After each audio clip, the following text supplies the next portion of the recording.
et de sa perturbation dans la fétopathie alcoolique. Alors, le crâne, c'est la même chose pour ce qui est du développement de la base du crâne. La base du crâne, c'est une base cartilagineuse qui va se développer à partir de l'inducteur céphalique, à partir de la plaque précordale et induite par la plaque précordale. Donc, qui dit baisse de l'induction céphalique, dit diminution du développement de cette région. Et vous avez donc cette caractéristique aussi de la fétopathie alcoolique, qui est le retrécissement de l'étage moyen de la face, avec cette encelure nasale extrêmement marquée et qui est complètement donc superposable à l'embryologie. Alors, il faut distinguer ce qui peut survenir également, c'est-à-dire la microcranie de la fétopathie alcoolique. La microcranie, elle est secondaire donc à un défaut de développement de la voûte du crâne. Or, en fait, elle est complètement secondaire au développement du cerveau.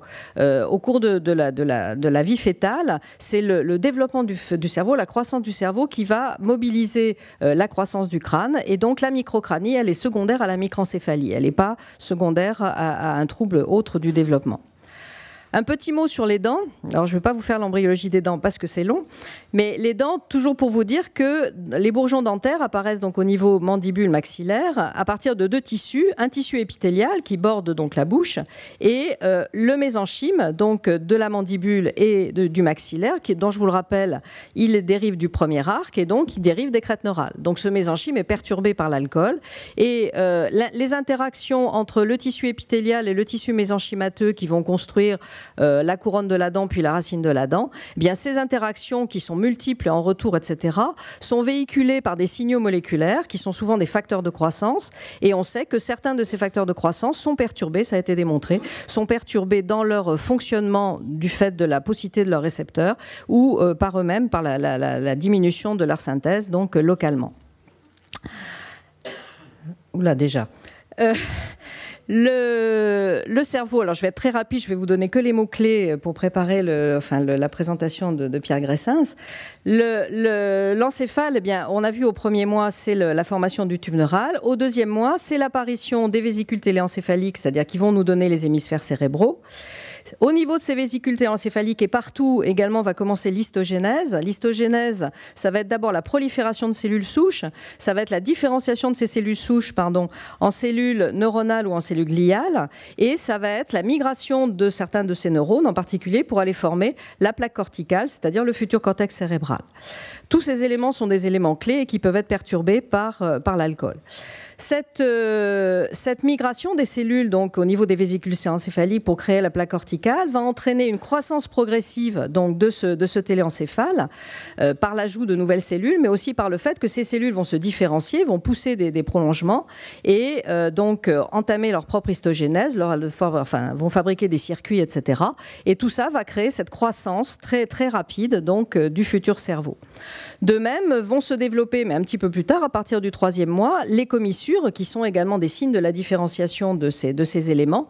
Et ces commissures, en particulier le corps calleux, vous voyez, qui est mis en place à la fin du cinquième mois. Et ces commissures en particulier, donc, qui vont être très touchées également au cours de l'alcoolisation maternelle, avec donc les fréquentes agénésies du corps calleux dans ce contexte.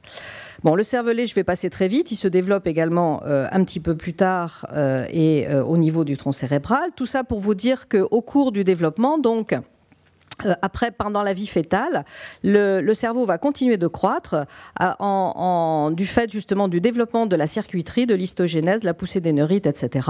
Et que c'est grâce à cette croissance cérébrale, avec la différenciation aussi de nouvelles cellules gliales, qu'on va assister donc à la croissance des hémisphères et progressivement à l'augmentation de la surface du cortex qui produit l'apparition des circonvolutions, c'est-à-dire la gyration cérébrale.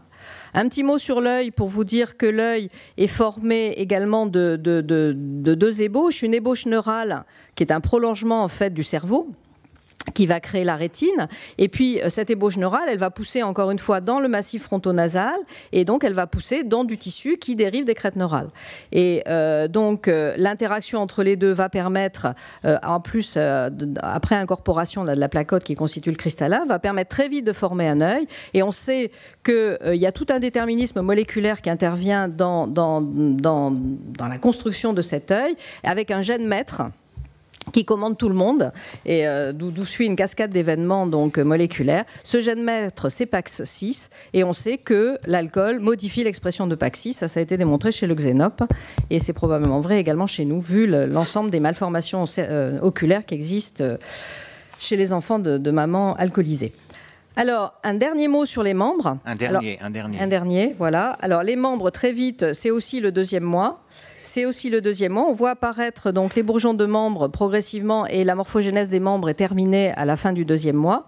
Et dans les membres, ce qui permet la différenciation des membres, également dans tous les plans de l'espace, l'organisation spatiale des membres, c'est le gène OX, toujours l'acide rétinoïque, donc on revient à l'alcool. Le cœur, trois structures qui permettent de former le cœur. C'est d'une part le mésoblaste tel qu'on l'a vu au départ, qui est aussi sensible à l'acide rétinoïque pour son organisation ici. C'est ainsi que se forme le tube. Et puis on l'a vu, il y a également des cellules des crêtes neurales et des cellules du mésoderme, également crânio-facial. Tout ça très sensible à l'alcool, qui explique les cardiopathies.